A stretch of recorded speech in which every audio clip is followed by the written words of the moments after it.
Hello friends, stock market outlook के इस video के अंदर हम चर्चा करेंगे कुछ ऐसे मुद्दों की जो कि हमें जो है इस हफ्ते विजिबल होते हुए नज़र आ रहे हैं। और यहाँ पर इस हफ्ते के जो बात करें तो उससे पहले हम पिछले सप्ताह की बात आपके साथ करेंगे। पिछले सप्ताह में जिस तरीके से बाज़ारों के अंदर पोजीशंस रही और जो बड़ा गेम था उसको समझने की चेष्टा करते हैं। देखिएगा, सबसे पहली बात यह कि बाज़ारों में अगर उसको कोरिलेट करें इंटरनेशनल मार्केट के साथ तो हमारा मानना ये था कि बाज़ार जो है अब एक दबाव महसूस कर सकते हैं और एक ब्रॉड व्यू टेक्निकली भी इसी तरीके का बन रहा था। लेकिन बाज़ारों के अंदर सबसे खास बात क्या है कि टेक्निकल पैरामीटर्स के ऊपर बहुत सारे लोगों के मंदी के पोजीशंस बने हुए थे। और मंदी की पोजीशंस कब बनी थी, अगर महीने की शुरुआत करें तो महीने की शुरुआत के अंदर ही एक करेक्शन आई और निफ्टी बैंक 57,100 के आसपास तक गया और वहाँ से एक पुल बैक बाजार ने लिया। सिमिलरली अगर हम निफ्टी पे देखें तो निफ्टी में 24,600 के आसपास तक के वो लेवल्स देखने के लिए मिले। 25,300 तक के आसपास के लेवल वो देखने के लिए मिले और वहाँ से बाजार ने एक पिकअप पकड़ा। यहाँ पर जनरली एक ट्रेंड बना और लोगों ने दब के मंदी के सौदे किए क्योंकि टेक्निकल ऐसा लग रहा था कि अब बाजार कमज़ोर हो जाएगा। और जब बड़े प्लेयर्स ने ये मंदी के सौदे देखे तो उसने इन पोजीशंस को डेवलप होने दिया और यहाँ पर ये डेवलप होने की पोजीशंस जनरली यहाँ बनी होगी। और यहाँ पे जिन लोगों के स्टॉप लॉस थे उन्होंने स्टॉप लॉस काट लिए, लेकिन जो पोजिशनल ट्रेडर्स हैं वो जो स्टॉप लॉस नहीं काटते वो बैठे रहे। और लास्ट में पिछले 4-5 दिनों में एक्सेप्ट फ्राइडे ये कोशिश की गई कि बड़े प्लेयर्स अपनी मंदी के पोजीशंस काट लें। जो ट्रेडर्स हैं, रिटेल ट्रेडर्स, वो अपनी मंदी की पोजीशन काट लें। जनरली एक आम जो टेक्निकल ट्रेडर्स हैं वो जनरली मंदी बना के बैठे हुए थे और अल्टीमेटली एक लीवरेज पोजीशंस होती है तो जैसे जैसे आके पोजीशन जाती है तो धैर्य साथ छोड़ देता है और साथ में मार्जिन भी। तो बड़े प्लेयर्स ने पिछले 3-4 दिन से यही व्यू रचना रची और सोमवार खुलते के साथ बाजार को ऊपर टांग दिया, जिससे मंदी करने वाले थोड़ा सा संकट में आ गए। और फिर वो सिलसिला अगले 4 दिन रहा। बाजार जैसे ही नीचे आता बाजार किसी भी लेवल को तोड़ने के लिए तैयार नहीं होता और साथ में उसमें जो साथ दे रहा था वो दे रहे थे बैंक निफ्टी स्टॉक्स। तो बैंक निफ्टी स्टॉक्स बाजार को नीचे गिरने नहीं दे रहे थे। तो ये 4 दिनों के अंदर सोमवार से लेकर बृहस्पतिवार तक ऐसा देखने के लिए मिला। इवन यूएस के मार्केट में उस समय करेक्शन चल रही थी तो उसको भी नज़रअंदाज किया। हालांकि मंगलवार की एक्सपायरी में जो वीकली एक्सपायरी थी वहाँ पर लास्ट के आधे घंटे में एक अच्छी सेलिंग देखने के लिए मिली, लेकिन बुधवार और बृहस्पतिवार में फिर बाजार ने एक तेजी की। अब यहाँ से जो पैरामीटर्स बने उसके बाद जो फ्राइडे में ये जो कैंडल बनी है, और मेरा मानना ये था जो मैंने वीडियो में कहा था कि थर्सडे दोपहर से एक अच्छी सेलिंग आ जानी चाहिए और वो आई नहीं, हालांकि फ्राइडे में अब आई। तो अब मुझे ऐसा प्रतीत होता है इन सारे पैरामीटर्स को देखते हुए कि 2 दिन बाजार के लिए, सोमवार और मंगलवार, हो सकता है मंगलवार दोपहर से रिकवरी आ जाए, बट 1.5 दिन कम से कम और 2 दिन तक हम जा सकते हैं। यहाँ पर ये 2 दिन मंदी वाले ट्रेडर्स के हाथ में रहेंगे। और सीधी बात ये कि जो बड़े प्लेयर्स हैं, जो बिग प्लेयर्स हैं, उन्होंने क्या किया है, उन्होंने सबके मंदी के जो रिटेल विटेल सब सौदे हैं सब मंदी के सौदे कटवा दिए और जो लोग मंदी भी खेल रहे थे वो लोग सब तेजी में बैठ गए। वो डेटा पॉइंट देख के आपको समझ में आएगा। तो सारी दुनिया को तेजी में कर दी। और जो FIIs प्रो अकाउंट है उन्होंने लास्ट के फ्राइडे में और स्पेशली प्रो ने मंदी की इतनी जबरदस्त पोजीशन बनाई है जिसको देख के ऐसे लगता है कि अगले 2 दिन जो महीने भर तेजी वालों ने पैसे कमाए हैं वो सारा पैसा तेजी के जेब से निकल कर मंदी वाले अपनी जेब में डाल लेंगे। और जिन्होंने मंदी की थी वो लोग अब बाजार में बचे ही नहीं है, क्योंकि जिन लोगों ने मंदी की थी और जिन लोगों ने तेजी की थी उनमें चेंज क्या हुआ है कि प्रो के स्पेशली जो अकाउंट्स हैं उन्होंने तेजी कर रखी थी, उन्होंने अपनी तेजी भी काटी और मंदी बना दी। तो पहले तेजी में पैसे बनाए और अब मंदी भी डेवलप कर दी। तो मुझे प्रतीत ऐसा होता है कि 2 दिन, देखिए अगर USA से कोई खबर आ जाए कि कोई ट्रेड डील हो जाए या कोई और मेजर चीज़ जो है न्यूज़ इम्पैक्ट करे तो बात अलग है। अदरवाइज़ अगर हम सबसे पहले आज प्रो के डेटा देखते हैं तो प्रो के जो डेटा हैं उसमें क्या किया है कि प्रो ने पहले इंडेक्स के फ्यूचर्स को प्लस किया 14208, हैज लिया अब ये हैज किसका लिया है? हैज लिया है यहाँ पे एक बड़ी हैवी क्वांटिटी 2.52 लाख।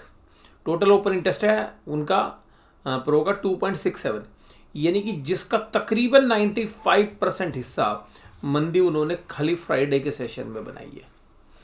यानी कि 2.52 लाख कॉन्ट्रैक्ट्स खाली पुट के फ्राइडे के सेशन में बने हैं, और जनरली इसमें ब्रोकर्स वाले अकाउंट ज़्यादा हैं।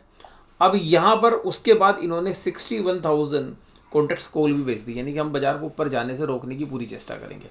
लेकिन इतनी सारी मंदी भाई साहब कहीं उल्टी ना फंस जाए, इसलिए उन्होंने इंडेक्स के फ्यूचर्स प्लस किए, जो स्टॉक के फ्यूचर्स प्लस थे उसमें प्रॉफिट काट लिया।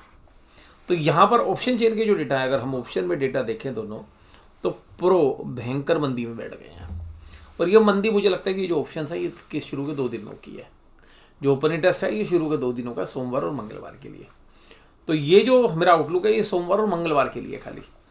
तो यहाँ पर अगर ये नहीं हुआ तो शुरू में 1-2 घंटे में स्टॉप लॉस कट जाएंगे, और अगर मंदी होनी है तो 2-3 घंटे में ही बाजार काफ़ी नीचे आ जाएंगे। तो इंडिकेशंस ये है कि अगर बाजार शुरू के 2-3 घंटों में ही नीचे आ जाएंगे तो फिर मंगलवार के दोपहर तक तो नीचे रहने, और मंगलवार शाम तक भी बाजार नीचे रह सकते हैं, क्योंकि इनकी जो पोजीशंस हैं अगर प्रो के एंगल से देखें तो जबरदस्त मंदी में। दूसरी बात है एफआईज ने काफ़ी दिनों के बाद इतनी बड़ी सेलिंग की है 1766 करोड़ की। अब अगर हम एफआईज के डेटा को भी देखें तो एफआईज ने भी पुट 94,000 प्लस किए। इसके अलावा कॉल ऑप्शंस भी बेची, यानी कि सिमिलर पोजीशंस बनाई है प्रो ने भी और एफआईज ने भी। इसके बाद स्टॉक फ्यूचर्स उन्होंने सेल किए, और एफआईज थोड़े से ज़्यादा एग्रेसिव हैं। उनकी ऑलरेडी मंदी भी थी इंडेक्स फ्यूचर्स में, जबकि प्रो के इंडेक्स फ्यूचर्स प्लस में है नेट, लेकिन एफआईज के इंडेक्स तो माइनस में ही है और माइनस ऐड कर दिए। तो क्योंकि उनके स्टॉक फ्यूचर्स प्लस है, तो उन्होंने यहाँ पे जो स्टॉक फ्यूचर्स के सामने अपनी हैजिंग जबरदस्त ली और एक मंदी की पोजीशन बनाई है। तो एफआईज की जो पोजीशंस है वो जबरदस्त मंदी की है, लेकिन सबसे ज़्यादा जबरदस्त जो पोजीशंस हैं वो प्रो की है, जो चेंज हुई है। जो फ्राइडे में सबसे ज़्यादा एग्रेसिवली मंदी की पोजीशन बनाई है वो प्रो ने बनाई है, और एग्रेसिवली तेजी की जो पोजीशंस बनी है वो क्लाइंट की तरफ से आई है। और वो तेजी की जो पोजीशंस आई है वो आप देखेंगे कि स्टॉक फ्यूचर्स प्लस कर दिए 23,000 कॉन्ट्रैक्ट, हालांकि इंडेक्स कुछ माइनस की है 4,000 करोड़ के आसपास। कॉल ऑप्शंस में 73,000 जोड़ दिए, और पुट जो बेची है तेजी की बहुत बड़ी क्वांटिटी 3.47 लाख। और ये इतनी बड़ी पोजीशंस पुट बेचना, क्योंकि देखिएगा इस पूरे महीने में क्लाइंट के ही पैसे सबसे ज़्यादा बने हैं। क्लाइंट और प्रो ने पैसे बनाए, एफआईज की तो शुरू से ही मंदी चल रही थी, बट अब प्रो भी मंदी में आ गया। तो जब 2 पार्टी, ये बड़ी पार्टी जब मंदी में आती है तो अक्सर एक्सपायरी के आसपास, और मैंने कहा भी था कि जब 6 लाख करोड़ के आसपास अगर आपको एफआईज की पोजीशन पुट में बनती हुई नजर आ जाए तो आप एक मंदी समझ लीजिएगा श्योर होती है। हालांकि अभी उतना श्योर तो नहीं है, क्योंकि यहाँ पे एफआईज की और प्रो की दोनों की मिला के तकरीबन 5-5.5 लाख के आसपास बनती है, और यहाँ पर 5.70 लाख क्लाइंट की माइनस में बनी हुई है। यानी कि इतनी जबरदस्त तेजी कर रखी है, यानी कि पुटो बेच रखी है, यानी कि बाजार हम नीचे आने ही नहीं देंगे, ये क्लाइंट मान के बैठे हैं। और मुझे ऐसा लगता है कि अब बाजार गैप डाउन के लिए शायद आपको सोमवार को मिले। गैप डाउन भी नहीं होता अगर फ्लैट भी खुलता है, हालांकि गिफ्ट निफ्टी 100 पॉइंट प्लस दिखा रही है अभी भी जब बाजार बंद हुए थे, क्योंकि डाउ जोन्स ने रिकवरी कर ली थी नीचे से, लेकिन फिर बाद में डाउ जोन्स भी क्रैक हो गए थे। बट मैं डाउ जोन्स से ज़्यादा कोरिलेट अभी इसलिए नहीं कर रहा हूँ क्योंकि जो 2 दिन है ये एक्सपायरी के दिन है, और यहाँ पर जो ट्रेड्स हैं वो अब एग्रेसिवली आपको अगर अगले 2 दिनों में 12 से 15,000 करोड़ की सेलिंग आपको एफआईज की तरफ से देखने के लिए मिल सकती है। दूसरा 3162 करोड़ डीआईज ने जबरदस्त तरीके से बाइंग की है। इन सब के बीच में एक और क्या चीज़ हुई है, तकरीबन 1% इंडियन रुपी जो है कमज़ोर हो गया, यानी कि यूएस डॉलर 89.5 और 89.6 के बीच में चला गया, जो 88.6 के आसपास चल रहा था। तो तकरीबन 2-2:15 बजे के आसपास एकदम स्पाइक आता है, और 1% जो है डॉलर मजबूत हो जाता है, रुपया कमज़ोर हो जाता है। इससे क्या इम्पैक्ट होता है, इससे हमारे लिए जो डीजल है, पेट्रोल है, जो हम विदेशों से खरीदते हैं वो महंगा हो जाता है, और उसी का असर होता है सोने और चांदी के अंदर भी। और सोने और चांदी के भाव, क्योंकि इंटरनेशनल कमोडिटी है, उनके रेट भी बढ़ जाते हैं। तो आपने देखा होगा जो लोग गोल्ड में भी काम करते हैं, सिल्वर में या कमोडिटी में, तो जो कमोडिटी के प्राइस है वो एकदम उसी समय के दौरान जो फ्यूचर मार्केट्स हैं एमसीएक्स के अंदर, वो भाव एकदम बढ़ते हुए नजर आए। तो तकरीबन 500-600 रुपये गोल्ड में एकदम तेजी हो गई थी जबकि इंटरनेशनल मार्केट में गोल्ड का कोई भाव नहीं बढ़ा था। रीज़न ये था कि डॉलर, अब डॉलर की वीकनेस हमारे को क्या संकेत देती है, डॉलर की वीकनेस हमारे रुपए की वीकनेस हमें क्या संकेत दे रही है कि विदेशों से जो सामान आता है वो थोड़ा सा महंगा हो जाता है। तो यहाँ पर हो सकता है कि आरबीआई इंटरवेन करे, लेकिन जिस तरीके का डॉलर का चार्ट पैटर्न बना है और डॉलर इंडेक्स भी नीचे से मजबूत होता जा रहा है, उसको देख के ऐसा लगता है कि बहुत जल्द हम 90 का भाव देखेंगे। और अगर सोमवार और मंगलवार में ये जो सेलिंग होती है, और जनरली जब डॉलर कमज़ोर होता है तो एफआईज की सेलिंग जो है इंटेंसीफाई जो है हो जाती है। तो यहाँ पर अभी हमें सोमवार और मंगलवार हमारे लिए काफ़ी क्रूशियल है, क्योंकि बहुत बड़ा बिल्डअप मंथली एक्सपायरी का बना हुआ है। उसके बाद अगर हम ओपन इंटरेस्ट के चार्ट को देखें, ओपन इंटरेस्ट के चार्ट क्या कहते हैं, ओपन इंटरेस्ट के जो पैरामीटर्स हैं, देखिएगा जो लाल निशान में आप देख रहे हैं कॉल का ओपन इंटरेस्ट है। कॉल का ओपन इंटरेस्ट का मतलब है कि जो लोग कॉल बेच के बैठे हुए हैं कि जी हम बाजार को नीचे ऊपर जाने नहीं देंगे, तो इसमें जबरदस्त एडिशन हुआ है। अगर हम देखें तो यहाँ पे 26,000 की कॉल में तो माइनर ही हुआ है, लेकिन 26,100, 26,200, 26,150, वैसे मैं एब्सोल्यूट नंबर पे देखता हूँ 26,300, 26,400, 26,500 यहाँ पर। और उसमें भी सबसे खास बात है कि ये जो एडिशन हुआ है ये 26 जो 200 की कॉल है उसमें जबरदस्त राइटिंग हुई है, यानी कि इतनी जबरदस्त राइटिंग हुई है कि ये बाजार को ऊपर जाने से रोकने के लिए काफ़ी है। वहीं पर जो मंदी रोकने के लिए, यानी कि नीचे गिरने से रोकने के लिए, वो जनरली पुट राइटिंग को हम देखते हैं, तो पुट राइटिंग 26,000 में ऊपर से काफ़ी ज़्यादा खाली हो गई। इसी तरीके से जो 1.4 लाख कॉन्ट्रैक्ट्स थे वो तकरीबन 1.5 लाख कॉन्ट्रैक्ट्स के आसपास आ गए। तो तकरीबन इतनी जो क्वांटिटी गिरी है वो तकरीबन 20% का ओपन इंटरेस्ट पुट में कम हो गया 26,000 की में। और उसके बाद अगर 25,900 की पुट में भी देखें तो यहाँ पर भी आपको रिडक्शन देखने के लिए मिलेगा। और जो मेजर स्पोर्ट आता है वो आता है 25,800 पे। तो 25,800 के आसपास जो स्पोर्ट है, इवन वहाँ पर भी ओपन इंटरेस्ट कॉल साइड में कम हो गया। तो ये जो इंडिकेट कर रहा है, ये इंडिकेशन निफ्टी का है, और निफ्टी में ये संकेत आ रहा है कि 25,800 के आसपास जाके सपोर्ट बन रही है। और अगर 25,800 यहाँ पर ओपन ऑप्शन के डेटा अगर हम देखें, और वहीं पर 26,200 के बीच में रेजिस्टेंस बन रही है ऑप्शन चेन के डेटा के हिसाब से देखें तो। उसके बाद अगर ओपन इंटरेस्ट बैंक निफ्टी में देखें तो बैंक निफ्टी में 59,000 के ऊपर पुट जो है जो राइटर्स हैं वो बैकफुट पर आ गए, और call writer aggressively call right करते हुए, तो 59,000 अब एक अच्छा रेजिस्टेंस बनता हुआ नजर आ रहा है। तो 59,000 बाजार ने हालांकि तोड़ भी दिया है। और उसके बाद अगर नीचे के ओपन इंटरेस्ट देखें तो 58.9 में भी रिडक्शन हुई, हालांकि 58,800 एक अच्छी स्पोर्ट है, वहाँ पर कुछ एडिशन पुट में जरूर हुआ है। उसके बाद नीचे की जो पुट है 58,500, 58,000 की, वहाँ पर भी पुट अनवाइंडिंग हुई है। तो इनको देख के भी डेटा जो है थोड़ा सा कमज़ोर लगता है। जो ऑप्शन चेन के डेटा हैं वो एग्रेसिवली एक्सपायरी के आसपास आपको कमजोरी के संकेत दे रहे हैं। अब अगर हम कैंडल्स को देखें, निफ्टी 50 की जो कैंडल्स है, देखिए निफ्टी 50 ने अभी अपना दूसरी बार जो है टॉप लगाया और उसको ब्रीच भी किया, और ग्रीन कैंडल के साथ जो है वीकली क्लोज भी किया। तो अभी ऐसा तो मैं नहीं कहूँगा कि इस कैंडल से देख के ऐसा लगता है कि बिल्कुल जो है कमजोरी आपको देखने के लिए मिलेगी, नहीं, इस वीकली कैंडल को देख के नहीं लगता। लेकिन ये बात पक्की है कि अगर हम डेली कैंडल्स में देखें तो डेली चार्ट के अंदर जो निफ्टी की कैंडल्स है वो इंडिकेट कर रही है कि ऊपर का जितना भी राइज था वो सब वाइप आउट हो गया, और यहाँ से हल्के से संकेत आपको मिलेंगे कि जी निफ्टी अब वीक हो रहा है। और निफ्टी ने 26,000 को होल्ड किया है, तो मैं ये तो नहीं कहूँगा कि प्राइस एक्शन ये कह रहा है कि एकदम कमजोरी होगी, लेकिन ऑप्शन के डेटा आपको ये इंडिकेट कर रहे हैं कि जो है कमजोरी हो रही है। इसके अलावा एफआई और डीआईज के जो डेटा हैं वो भी इंडिकेट कर ररहे हैं कि शायद बाजार अब कमजोरी की तरफ होंगे। इसके बाद इंटरनेशनली जिस तरीके से टेक्नोलॉजी शेयर्स में नेस्डैक के अंदर जो गिरावट हुई है, और तकरीबन 10% से ज़्यादा की गिरावट इस एक हफ्ते के अंदर देखने के लिए मिली, और ऊपर से जो फ्री फॉल हुआ है, और एआई रिलेटेड जो स्टॉक्स हैं उनमें सबसे भयंकर जो है सेलिंग देखने के लिए मिली। तो उसका जो असर है वो बाकी बॉन्ड मार्केट पे भी पड़ता हुआ जा रहा है। तो चाइना या कोरिया के बाजार देखें तो इस हफ्ते वो बड़ा सीवियरली जो है डैमेज हुए हैं। तो कुल मिलाकर एक वोलेटाइल मंथ जो है वो शायद अंत में होता हुआ नजर आएगा। तो यूएस में जो वोलेटिलिटी है वो तो हमने देख ली, कोरिया में देख ली, जापान में देख ली। अब हमें लगता है कि ये हफ्ता हमारा इंडिया के अंदर भी वोलेटाइल सेशन होता हुआ नजर आएगा। और यहाँ पर एक वीकनेस के संकेत जो है इसलिए हमें लग रहे हैं क्योंकि जो मंथली एक्सपायरी पे इतनी बड़ा ह्यूज ओपन इंटरेस्ट तेजी का बना हुआ है क्लाइंट का, वो अगर एक बार नीचे क्रैक होना शुरू होगा तो धड़ाधड़ जो है स्टॉप लॉस ट्रिगर होते हुए जाएंगे। तो कुल मिलाकर मुझे ऐसा प्रतीत होता है कि निफ्टी इस हफ्ते की अगर वीकली कैंडल्स की बात करें और तो हमें ऐसा लगता है कि निफ्टी शायद अगर 26,000 को ब्रीच करता है तो 25,750 25,800 के दायरे जो है शायद इसी हफ्ते छूता हुआ नजर आए। और अगर 25,750 होल्ड नहीं कर पाता है तो 25,500 भी हम इसी हफ्ते देख सकते हैं। लेकिन वहाँ से हम ये मान के चल रहे हैं कि ये केवल और केवल इस वीक के लिए या शुरू के 2-3 दिन के अंदर ही हम मंदी एंटिसिपेट कर रहे हैं। उसके बाद शायद, क्योंकि जिस तरीके का पैटर्न नीचे से बना हुआ है, कोई भी क्लैरिटी तब आएगी जब 2 या 3 दिन के ट्रेड हो जाएंगे। तो कोशिश करेंगे कि शुरू के 2 दिन के ट्रेड के बाद आपके साथ एक वीडियो हम अलग से चर्चा में लेके आएँ। तो अभी जो एनालिसिस में मेजरली 2 दिन की बात है।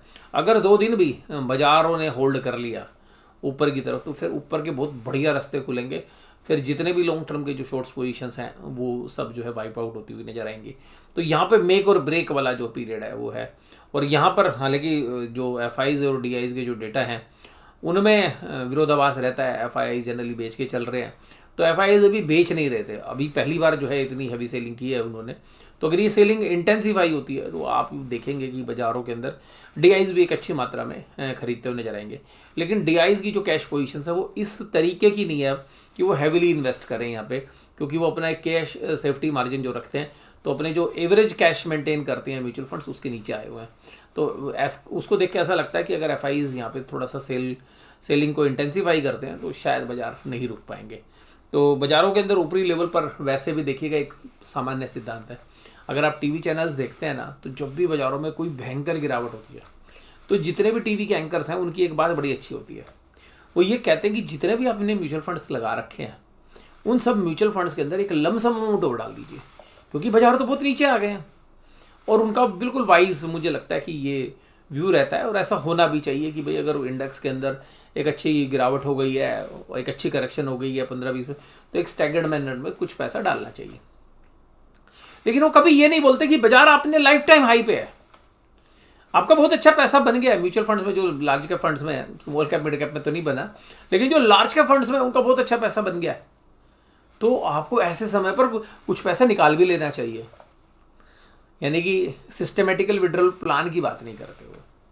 तो ये बात जरूर आपको ध्यान रखनी चाहिए, क्योंकि जो भी मीडिया हाउसेज हैं वो खाली आपको इन्वेस्ट करने की बात करते हैं, वो निकालने की बात नहीं करते। तो मैं ऐसा मानता हूँ कि जब भी बाजार अपने हाई पे हो टेक्निकल्स को ना देखें, क्योंकि आप इन्वेस्टर हैं, आपको एक ही चीज़ समझ में आनी चाहिए, सस्ता है खरीद लो, महंगा जाए थोड़ा बेच लो। तो अगर बाजार आपको लगता है कि भाई अपने लाइफ टाइम हाई के आसपास है और यहाँ पे करेक्शन होती है तो ऐसे समय पर म्यूचुअल फंड्स की रिडेम्पशन करनी चाहिए। और जहाँ पर 8-10% की करेक्शन हो जाए, जो पैसा आपने निकाला था उसको दोबारा से भी रीइन्वेस्ट कर सकते हो और फर्दर पैसा भी।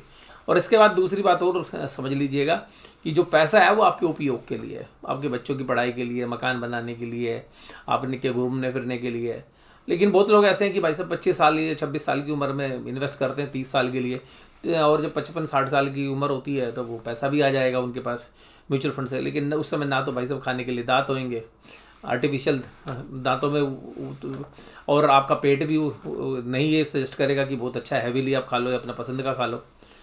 तीसरी बात यह कि अगर कहीं आप घूमने फिरने भी जाओगे तो थोड़ा सा पहाड़ पे चढ़ना पड़ गया या थोड़ा सा भी कहीं आपको पैदल चलना पड़ा तो सांस फूल जाएगी। तो भैया पैसा जिस समय कमा रहे उस समय पर भी अपनी जो लाइफस्टाइल है उसको मेंटेन रखना चाहिए, बजाय कि सारा पैसा कंजूसी करके एसआईपी में लगाते रहो। मैं मानता हूँ कि एक बैलेंस्ड लाइफ होनी चाहिए। तो बट कुल मिलाकर अगर आप कहीं घूमने फिरने का प्लान बना रहे हैं, कुछ इस तरीके कर रहे हैं, तो इस समय पर जिनके लार्ज कैप म्यूचुअल फंड्स हैं उनको विड्रॉल के बारे में ज़रूर सोचना चाहिए अगर बाजार अपने लाइफ टाइम। और जब बाजार में कोई अच्छी करेक्शन आए उस समय पर उस पैसे को दोबारा डाल सकते हो। और तब तक आप जो है उस पैसे को अगर नहीं लगता कि आपको दोबारा डालना है तो आप उस पैसे को अपनी एंजॉयमेंट में भी यूज़ कर सकते हो या अपनी जो घर की ज़रूरत है उनमें यूज़ कर सकते हैं। तो बट मेरा ये अपना कॉन्ट्रा व्यू है, क्योंकि कोई भी जो है आपको बेचने की नहीं बोलता, क्योंकि यहाँ पे वन वे रास्ता है। भैया पैसा किस लिए है? पैसा अपनी ज़रूरतों के लिए है। और पैसा अगर आपका बढ़ रहा है और आपको लग रहा है कि यहाँ पे बहुत बढ़िया अपॉर्चुनिटी है और लाइफ टाइम हाई पे है, तो वहाँ पर जो है ज़रूर से ज़रूर अपने ज़रूरतों के हिसाब से सोचना चाहिए। आप देखिएगा निफ्टी 50 का जो मंथली कैंडल है ये बड़ी ज़बरदस्त बनी हुई है अभी तक, लेकिन हमारा मानना है कि ये एक बार नीचे आए, ठीक है, वहाँ पर इन्वेस्टमेंट के मौके बने। तो यहाँ पर अभी मुझे भी ऐसा लगता है कि जो बड़े प्लेयर्स हैं उन्होंने मंदी वालों, क्योंकि देखिए इंडिया में कहिए ना कहिए बट सट्टा बाजार तो है ही। अब जो सट्टा था उसमें मंदी वालों को फंसा दिया, उनकी गर्दन मरोड़ दी, उनके सौदे कटवा दिए। अब उनके सौदे कट गए, मंदी वाले हैं नहीं, तो अल्टीमेटली अब वो बाजार को ऊपर फ्री फंड में तो लेके नहीं जाएंगे। मैं तो ये मानता हूँ कि बाजारों के अंदर जो खरीद या फरोख्त होती है ना, वो एक्सपायरी वाले दिन ज़्यादा इसलिए होती है और लास्ट के 1-1.5 घंटे में ज़्यादा होती है कि भाई शय और मात का गेम है कि हम अपना माल बेचेंगे ना तो अपनी पुट का भाव बढ़ाने के लिए, अगर माल खरीदना है तो अपनी कोल खरीदेगी उसका भाव बढ़ाने के लिए। तो अल्टीमेटली जो बड़े प्लेयर्स हैं वो खरीद या फरोख्त, ये जो इतना बड़ा वॉल्यूम निफ्टी के जो 10 टॉप शेयर्स हैं उसमें क्यों होता है, वो इसीलिए होता है क्योंकि उनको अपने ऑप्शंस के प्राइस को मेंटेन करना है। और आप लोग सोचते हैं कि जो न्यूज़ फ्लो है उसके हिसाब से, हाँ वो सब चीज़ों का कम्बिनेशन करके ट्रेड करते हैं, बट ये चीज़ है जैसे अभी एक्सिस बैंक ने पैसा उधार उठाना है, तो जब पैसा उधार उठाना है तो उनको पता है पैसा उधार उठाना है, तो कंपनी की मैनेजमेंट भी सपोर्ट करती है, हमारा शेयर मत गिरने देना।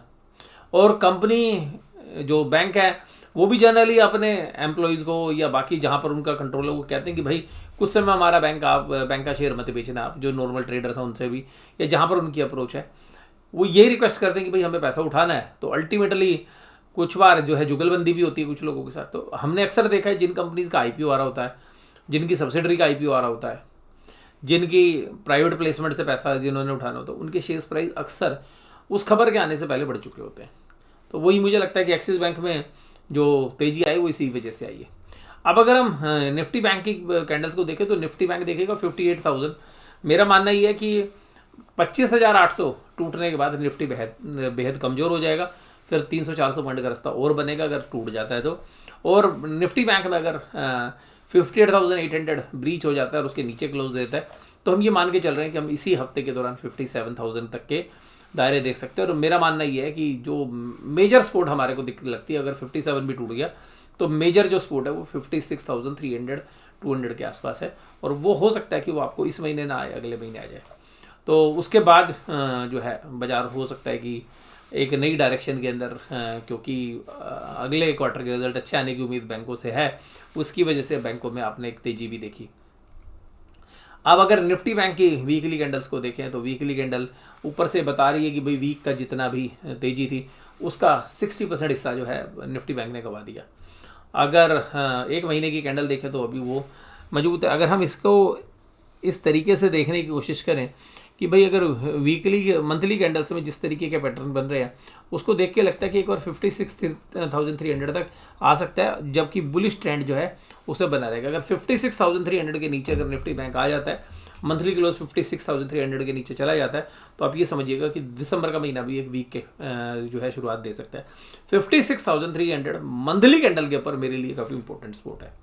उसके बाद अगर हम बात करते हैं भाई अब अमेरिका में क्या हुआ, अमेरिका में शटडाउन की वजह से बहुत सारे डेटा आए नहीं, दूसरा डेटा पॉइंट्स आने की वजह से नहीं आने की वजह से क्लियरिटी आई नहीं। उसके बाद जो बड़े सटोरी हैं यूएस के, उन्होंने भाई साहब बिटकॉइन की जो पिटाई की है, और $1,05,000 का जो बिटकॉइन था वो अभी $85,000 पर जो है रेंग रहा है। मैं रेंगना इसलिए कह रहा हूँ क्योंकि इतना बिटकॉइन टूटता नहीं है इतने शॉर्ट पीरियड में, हालांकि वो 82,000 के आसपास तक के भी जो है दायरे देखता हुआ नजर आया। उसके बाद जो AI रिलेटेड जो शेयर्स हैं वहाँ पे जो वैल्यूशन बहुत स्ट्रेच है, उनकी खबरें भी अब जो है चलनी शुरू हो गई। इसके अलावा जो पूरा ग्लोबल GDP है उसका डेट 300% हो गया, 300 टाइम्स हो गया। तो जो विश्व में जो ऋण की समस्या है वो आगे चल के एक भयानक रूप ले सकती है। तो जिन लोगों ने भी पैसा उधार दे रखे हैं, इंडिया में इतनी ज़्यादा दिक्कत नहीं है, लेकिन विदेशों में जिन लोगों ने पैसा उधार दे रखा है, क्या वो पैसा उनको रिकवर हो सकता है, क्या खाली ज़िंदगी भर ब्याज ही मिल सकता है, ये एक देखने वाली बात है। तो हालांकि जब कभी भी विश्व के बाज़ारों में कुछ अनिश्चितता आती है तो वो बॉन्ड बाज़ारों से ही रिफ्लेक्ट होती है। अगर बॉन्ड बाज़ार धराशायी हो जाते हैं किसी तरीके से भी, आप ये मान के चलिए कि शॉर्ट पीरियड्स की जो यील्ड्स हैं वही उसमें बढ़ती हुई नज़र आती हैं, तो यील्ड बढ़ने का एक सीधा सा असर होगा कि जो दिसंबर में रेट कट की बात हो रही है वो भूल जाइए। उसके बाद बाज़ारों में एक हायर लेवल के ऊपर जो वोलेटिलिटी है वो देखने के लिए आपको मिल सकती है। और इंडिया में वोलेटिलिटी इंडेक्स देखिएगा 13 के ऊपर आया काफ़ी लंबे समय के बाद। और यूएस के टेक शेयर्स में जिस तरीके की इस हफ्ते के दौरान गिरावट हुई है वो भी तकरीबन 8 से 9% के आसपास है। इसी तरीके से 8% के आसपास S&P 500 के अंदर भी जो है गिरावट देखने के लिए मिली। इन सब के बीच में पुट कॉल रेशियो देखिएगा 0.8892 पर आ गई है, और ये इस बार गिरते हुए ट्रेंड में है। तो मुझे लगता है कि अभी और नीचे आएगी, और वो नीचे आने का मतलब है कि जब पुट बेचने वाला डरने लग जाए तो वो लेवल 5.6 तक भी हो सकता है, और वो स्थिति तब आती है जब यहाँ से 1500 पॉइंट और निफ्टी बैंक गिर जाए। इसके बाद निफ्टी में ये गिरावट तकरीबन 500-600 पॉइंट पर आती है। तो मुझे लगता है कि 0.6 के आसपास तक की निफ्टी बैंक की भी पीसीआर आप शायद इसी हफ्ते देख लें। तो आज की इस वीडियो के अंदर मैं केवल इतनी ही चर्चा करना चाहूँगा आपके साथ। वीडियो में जुड़े रहने के लिए आपका बहुत बहुत धन्यवाद। Thank you very much.